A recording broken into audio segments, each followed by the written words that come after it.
కన్యారాశి కన్యారాశి వారికి ఈ యొక్క కుజుడు కానీ చూసుకుంటే అష్టమ తృతీయాధిపతి. ఈ అష్టమ తృతీయాధిపతి అయిన కుజుడు తృతీయ స్థానంలో సంచారం చేయడం, స్వక్షేత్రంలో సంచారం చేయడం వల్ల వీళ్ళకి అనుకూలమైన ఫలితాలే గోచరించడం అనేది జరుగుతుంది. ముఖ్యంగా అన్నదమ్ముల యొక్క సహాయ సహకారాలు పూర్తి స్థాయిలో అందుతాయి. ప్రతి పనిని కూడా చాలా తెలివితేటలుగా చేయడం ద్వారా లేదా ఆలోచనలు మార్పు తెచ్చుకోవడం ద్వారా విజయం అనేది చేకూరుతుంది. అలాగే ఏదైనా ఒక విలువైన వస్తువులు కొనుగోలు చేయడం, అది వస్తువు కావచ్చు, వస్త్రాలు కావచ్చు, లేదా ఏదైనా బంగారం, వెండి ఇలాంటివి కొనుగోలు చేసే అవకాశం అనేది ఎక్కువగా ఉంటుంది. ఈ యొక్క కన్యారాశి వాళ్ళకి కానీ చూసుకుంటే ఈ ప్రతి పనిలోనూ కూడా వీళ్ళకి విజయం సాధించడం అనేది జరుగుతుంది. ధన లాభము, ఆదాయ మార్గాలు పెరుగుతాయి.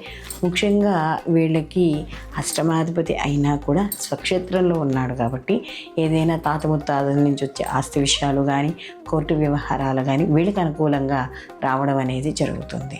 మొత్తం మీద విద్యార్థులకు కానీ, ఉద్యోగస్తులకు కానీ, ఈ రాశిలో ఉన్న వాళ్ళందరికీ కూడా ఈ కుజగ్రహ మార్పు వల్ల చాలా కాలం తర్వాత అనుకూలమైన ఫలితాలు చెవిచూడడం అనేది జరుగుతుంది. వీళ్ళు మరిన్ని మంచి ఫలితాలు పొందడానికి వీళ్ళు ప్రతిరోజు కూడా దగ్గరలో ఉన్న ఆంజనేయ స్వామి గుడికి వెళ్ళడం, అలాగే ఇక్కడ ప్రతిరోజు కూడా ఆంజనేయ స్వామి దండకాన్ని చదవడం ద్వారా మరిన్ని మంచి ఫలితాలు పొందుతారు.